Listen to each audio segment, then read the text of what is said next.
Welcome back to another episode of the Hardcore Casual with your boy, Bass the Kid. As always, please like and subscribe, share with a friend, a colleague, a relative, an associate, an enemy, and any and all in between. It is appreciated. Should have done this one a little bit earlier, but we've got 2 episodes to get through today. This is going to be the first of the 2. And yeah, some information that came out yesterday I think is definitely worth talking about. So without further ado, let's get into it.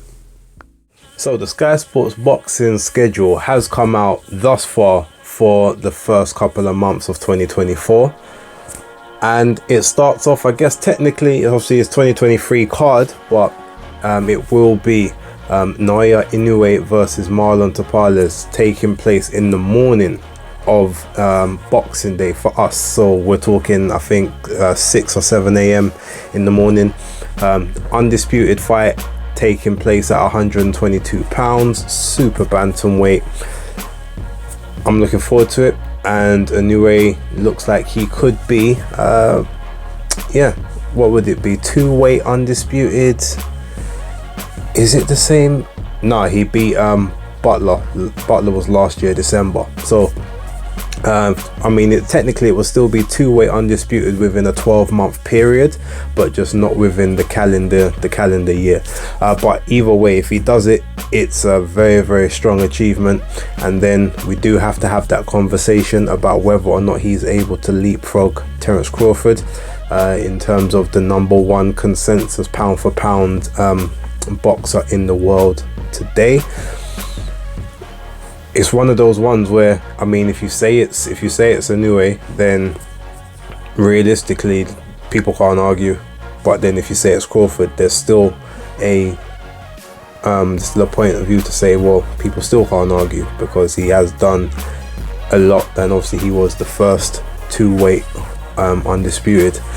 So interesting. I'm not sure how we really quantify that one in a minute, but just let you know, obviously that fight is taking place. I will be looking forward to it. Obviously there will be base picks and all that good stuff to come, but more on that closer to the time. But yeah, brilliant that Sky went and got that one.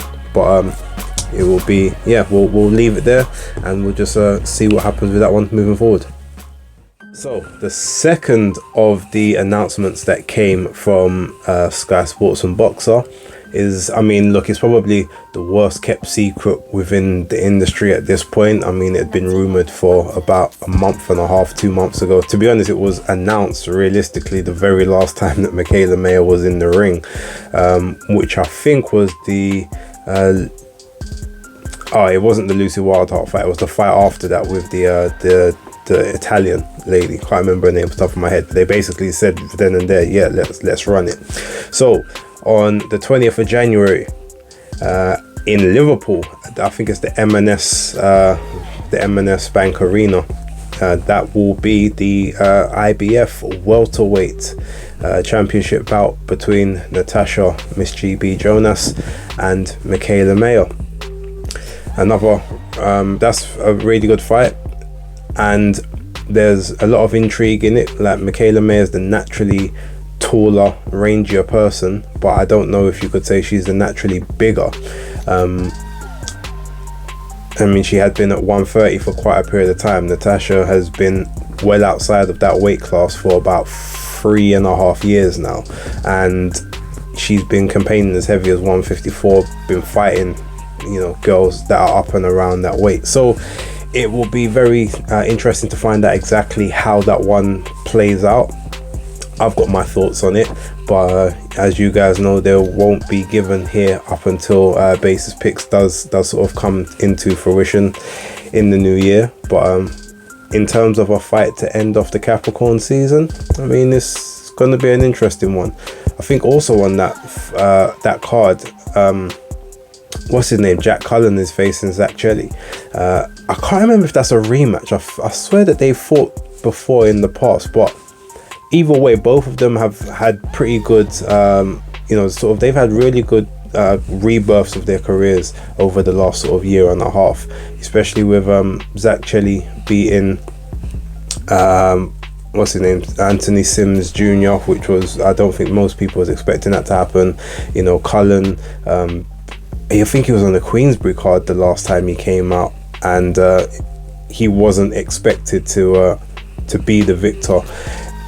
And the name escapes me of who he was supposed to be fighting, and I can't be bothered to check the box rate, but I know who it is, and I guarantee as soon as this video ends, it's going to say, oh, it was him. But you know, such is life. But yeah, so that's going to be in the undercard for that card.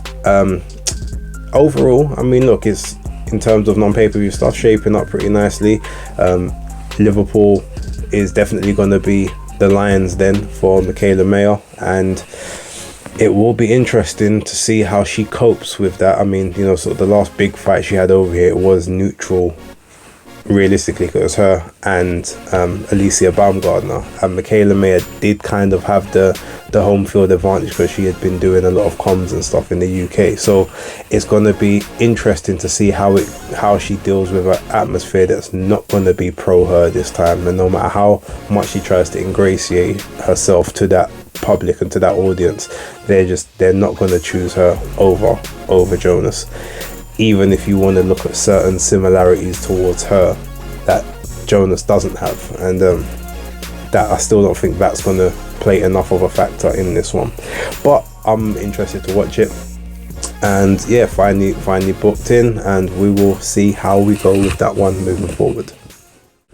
But I guess for me, and this is obviously just for my personal opinion, I get it's probably not the biggest fight of the three, but it's the one that I'm probably the most personally invested in, and that's the rescheduled bout between Joshua Buatsi and Dan Azeez. Now, this is going to be taking place on the 3rd of February. Ironically enough, that's supposed to be the same date as Chris Eubank Jr. and Conor Benn, which is Eddie Hearn has been saying. Now, I don't know if that's actually going to take place or whether that fight is going to happen that date, but Eddie had said it would be either January 27th or February 3rd, but he had been saying recently February 3rd quite a lot. And I wonder if that was maybe because he had heard that that's when this fight was going to get rescheduled to. I'm not sure. I know Eddie does do some sly things like that at times, so I guess we have to wait and see for that. But we do know this one is happening, but it's not happening at the O2. It's now happening at the OVO Arena, which from memory I think holds about 7,500 less than the O2 does. I think the O2 has a max capacity of about 20,000, so it's between 18 and 20, and I think the OVO has a max of, I think it's 11.5 to 12.5. Maybe you can get 13 at a stretch, but I don't think it's that big. But the instant thing that I look at when I see this, apparently they said they wanted to go on the 13th of January, but because of Callum Smith fighting Beterbiev, Buddy McGirt's obviously going to be in America, so you know Dan Azeez wouldn't have his trainer with him, so they decided to move it. I'm gonna be real with you. Yes, that's a very good excuse, but I think it's bullshit. Personally, I think it's just a case that they realized that they wouldn't fill out the O2, and the O2 costs a lot more than the OVO Arena does to book. And they ultimately decided, well, look, this is when you've got a date available for the tickets we've sold. We can work it so that it looks better in the arena. Now, I know I refunded my ticket a while back. I'm sure other people would have as well. Yes, new people will sort of come in and purchase tickets for this one. But two things are telling me that this is not going to be a smart move. The first one is obviously people who had their original tickets, unless you're gonna refund those now, it's like it's not the same place, therefore the seating arrangement is going to be a lot weird. Like you're now going to have to figure out where you're going to put all of these people who purchased the old tickets, like, because the seating isn't the same. So where are they going to be sitting? Is it an equivalent seat, and will they actually be upset by the new seat you give them because it may not be the spot that they had picked previously, because it's a different arena, different setup? So that's something that's going to be an issue. But the biggest issue, Joshua Buatsi and Dan Azeez are both southeast London boys. Obviously, I know Croydon, we have the banter whether it's London or it's Surrey, but ultimately it's on the southeast side of London, yeah. Lewisham, heart of southeast London, like Blue Borough, synonymous, people know it. So you've got two guys from southeast London fighting Quay, northwest London, and you think you're going to get the same audience, the same footfall that you would have got for, like, if it was at the O2. Now, if what the rumors are that the O2 didn't sell anyway, that's on their doorstep. So you think that people are now going to travel from that side of the pond where their fan bases are going to be. All their fan bases realistically are going to be amongst that southeast, maybe that sort of Croydon, Bromley, that area, Peckham, you know, they're going to be around there. So that's the audience, and you want them to go an hour and a half in the car, hour 45 is depending on traffic, because sometimes it can take up to 2 hours to get from southeast London all the way to Wembley in the car, or an hour and a half, or possibly up to like an hour 20 on the train. I don't think you're going to get as big of a turnout as you expect. And ultimately, to me, that was a move made by someone that don't live in London, or someone that doesn't understand London and understand the demographic. And actually, when you deep how big London is, and then even how big South London is, when you properly look at South, like Southeast London and Southwest London are almost two different places as well. That's how big the city is. But you want those people to travel from all the way down here all the way up here, and there's no way you have to go through the city, which takes forever, or you have to spend a whole heap on petrol and go all the way around the houses, and you'll probably still take you roughly the same amount of time to get there during the day when there's going to be traffic and that forming. It's just not a smart move. I don't know who greenlit that, or who thought that would be a smart a smart decision. It's probably the same person that thought Joshua Buatsi headlining a card in Birmingham would be a smart decision, or Lawrence Okoli headlining a card in Manchester. It's probably the same person who thought that. I don't understand where the common sense is. I really don't. I mean, look, obviously it's way too big of a fight for York Hall, but possibly maybe you could have almost done that as a Lion's Den type situation, where you pull it in York Hall and you just say, look, tickets are £150 each, every ticket's £150, or every ticket's £200, or whatever. Get a solid 1,000 people in there, make a crazy atmosphere. Or the Copper Box. Like, I know some people don't like the Copper Box, and to me, I actually don't mind it. It's one of my preferred arenas. That it's not very good for parking. There's not really easy to find parking around there, but there are enough transport links. But the Copper Box is close enough to southeast London where those guys live. You can get there within half an hour. On the train, the train probably take you like 20 minutes, like, or a train tube. But in the car, half an hour, 35 minutes, you can get there. Their core fan bases is going to be much easier for them to go that direction than it would be to go the other way. And there's about 7,500 now. If Johnny Nelson said that they'd sold 8,000 tickets, well, Copper Box holds 7,500.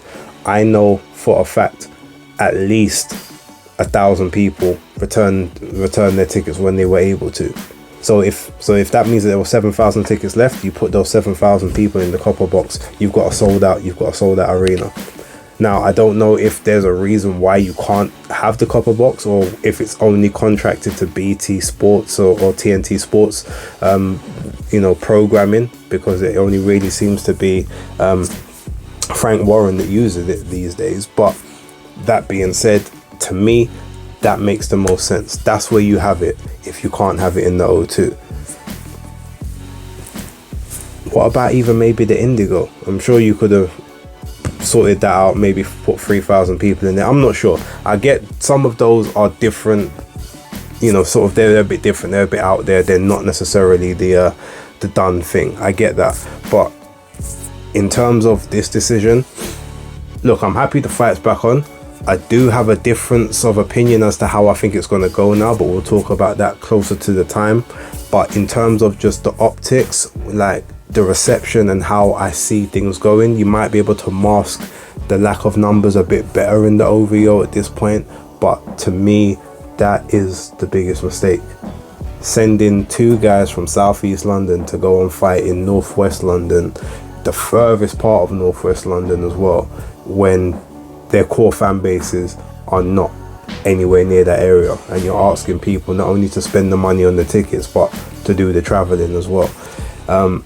Certain people have the kind of fan bases that will do that when they're used to doing that. Like if you go to Manchester, Leeds, even sort of Nottingham, like a lot of those places, because it's all motorway, you can get from one place to another quite quickly, and you're kind of just used to having those travels. But when it comes to London, like there's a very, very big divide, and you need to understand that local knowledge before you make certain decisions. And I just feel like that wasn't done on this occasion. But yeah, look, I'm gonna leave it there. I've probably gone on a bit too long about that. I'm happy the fight's back on, but where the fight is going is, to me, a big mistake.